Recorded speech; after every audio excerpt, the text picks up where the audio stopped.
Data analyst specialist. This is related to something that came up last week where a company wanted to hire somebody to sort out the mess that was left by a previous contract because the data wasn't collected properly. And they've gone about it the wrong way. And I'll say this, and this is why I've done this video, is they're doing exactly what went wrong the first time round, is they assume anybody can do this. I know their remit to the agency was basically just find somebody with an engineering background that can just do a bit with spreadsheets and things. It's not that simple. People assume it is, and I know they have budget restraints. In all honesty, if you cannot afford it within your own budget, I recommend outsourcing it as a contract and getting the contract to build it into their costing so that you can get the right people for the right job.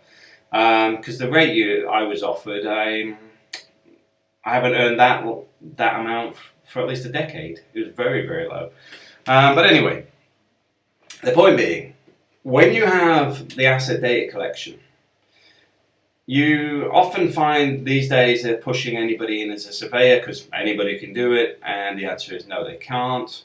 I've sorted out 600 hospitals and clinics for that exact reason. I've sorted out some other programs for different contracts relating to similar reasons where people have collected the data wrong, people have managed the data wrong, people have interpreted the data wrong. Now, why can I do it where a lot of people fail? First thing is, with 600 hospitals and clinics, I can see where there's data gaps, and that, because obviously I'm doing a broad selection of data, and that's just one example over the last decade.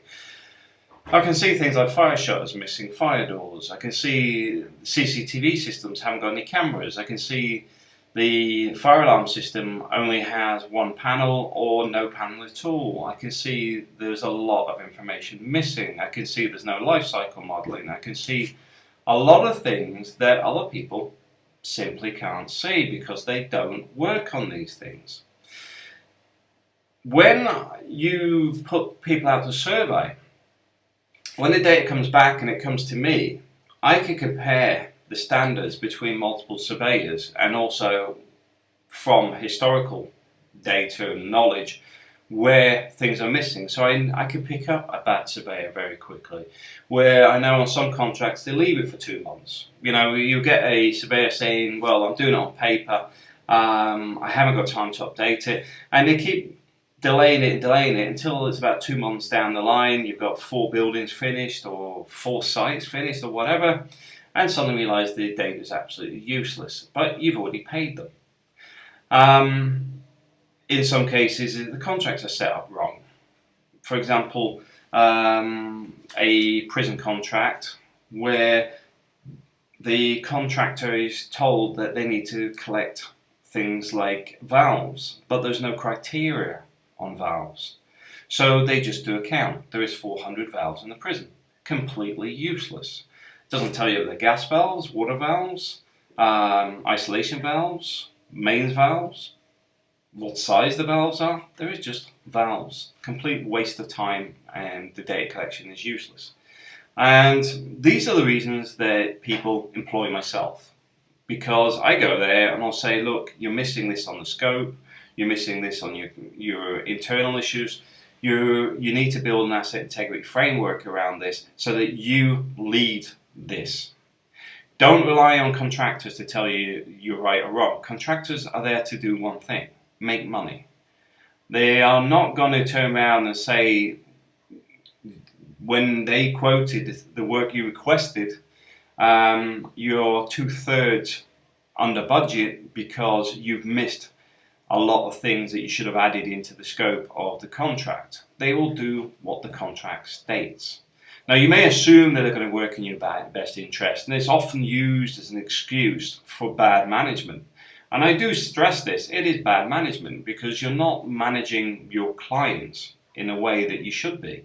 You should be taking the responsibility. When a client says they don't have enough budget for it, you need to explain why it's important. Because the data being correct is an ongoing development. It's not, I've had a survey done because I was told I had to have a survey done and then it's finished. That's not how it works. You need to put a framework together where the data is collected, confirmed, and constantly updated with maintenance, change, etc., etc. That's why you have a framework. You get somebody to take the ownership of that framework and champion it. You keep the data flowing. Now, where you will actually find savings is because you know pump 3 or whatever isn't actually in use because nobody's actually using it anymore.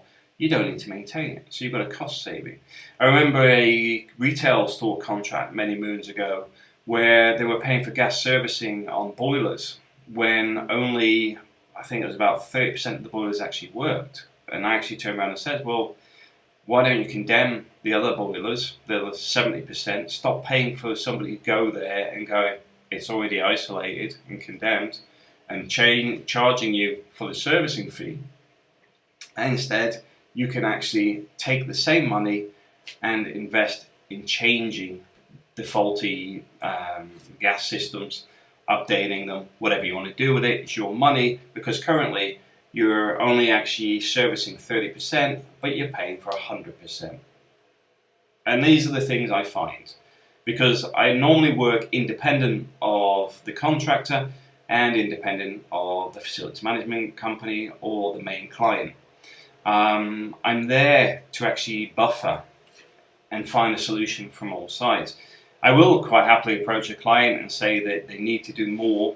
For example, when they have a CAFM system that is obsolete and what they're asking it to do, I can already tell them it won't do it. Even though their salesperson from the CAFM software is saying, just buy the latest update, this will only cost you £120,000. And I already know it doesn't work because it doesn't work in other contracts I've come across. So you have to be aware. There's a lot of reasons you hire people like myself that specialize in this, because I save you a fortune. My day rates may seem more expensive than other people, but you'll save it on the fact that you won't have to resurvey things twice. You'll save it on the fact that you will get rid of surveyors that can't actually survey because you've just hired them in through an agency because anybody can do it when they can't. You'll also be able to identify missing assets, which keeps you compliant, which in many contracts I find that the FM company or main client has been contractually non-compliant for at least 10 years. There's certain things they have never even realised they owned. And the only reason they were picked up is because of the data I've analysed for them. When you get lightning protection systems, they change a month over a year. They actually move forward. When you get things like the HVAC systems, there's different criteria depending on what type it is, what maintenance is required. And I know a lot of people outsource this because it means they're not responsible for it anymore. But reality is, I've come across so many things that have not been serviced. I've come across ducting, which is inaccessible, knowing that there is motors and pumps running inside them. And at the same time, they're getting ticked off that they're being serviced and maintained. Yet once we cut an access hole, because there is no access, you can see they're rusted because they didn't even paint them when they were installed. That's the stuff I look for. At the end of the day, people haven't been investing properly in facilities management. I have to admit, it used to be engineering.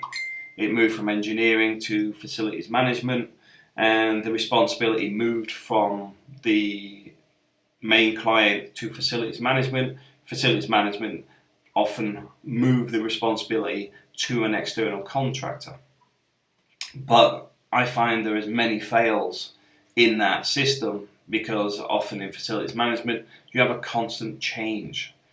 If you're a main client, look at how many managers you've had over a period of time that have changed within the contract. How many companies have changed over a period of time? How confident are you that the data is correct? How confident are you that they're delivering what they say they are? Because I tell you now, I'm not confident in many of them. and I help them. I want to develop them. I want to progress the data. I want to change the way a lot of people see the data. But the big flaws in all this is often that people are career motivated and not client motivated. So the client goes, well, I'm not responsible anymore, passes it to the FM company. The FM company gives it to Joe Bloggs. Joe Bloggs is on this contract for 6 months. He's already looking for his next contract, which has got a bit of a promotion, even if he has to hop to another company because it's easier to get a promotion that way. This is why there's so many failures in FM. It doesn't mean it has to be that way, but often it is that way. The penny pinching is a short-term solution. The long-term solution is actually to invest in it, get it done right, get it done first time. The contract last week, for example, is probably the third time that project has been surveyed.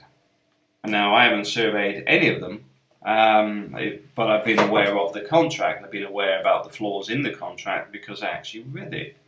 But that was nothing to do with me. At the time, I was an external contractor, and although I could see the flaws, it's not for me to dictate to a client or FM company what they need to be doing with their contract, unless they request my assistance. As simple as that. But from my point of view, if you want it done right, please feel free to get in touch. If you want to make sure you're compliant or bring yourself up to a good compliance standard, please get in touch. We deal with compliance, we deal with data gathering, we deal with developing your FM system. And I say FM in facilities management to develop your system. Because a lot of it is not just down to the fact of the data management of the assets, but the whole realm that builds around the asset integrity framework. How do you deal with change management? How do you deal with the help desk? How does everything engage and interact with everything else? Because the asset register and asset list is the foundation. Everything builds on it. Everything's got to interlink with it, because if it's not, you're already setting it up for failure at day one. Because if help desk doesn't update the engineer's reports and stuff back into the CAFM system and updates the asset register, it's obsolete the first day it was actually implemented and used, because the help desk may have had 100 calls that day. And not one of them has actually updated anything on the system for change management, repairs, failures, etc. So if you want an asset specialist, I am an asset specialist. That's what I do. Please feel free to get in touch. In the same way, if you need somebody that actually knows how to manage facilities and has a lot of experience and knowledge in doing so, also get in touch, because I do it, and I also have several other key people that are exactly the same. We're from a engineering and management background. Engineering first, then management. The reason that's important is we understand everything that is involved in a contract, how everything works, the responsibilities, the ownership, and the requirements. Because even on some organization charts, I've come across things like the approved people or approved person has not even been added for high voltage, safety equipment, etc., etc. Why? Because we didn't budget for it. And sitting there explaining to people, it doesn't matter if you budgeted for it or not, it's a legal requirement. Thanks for watching.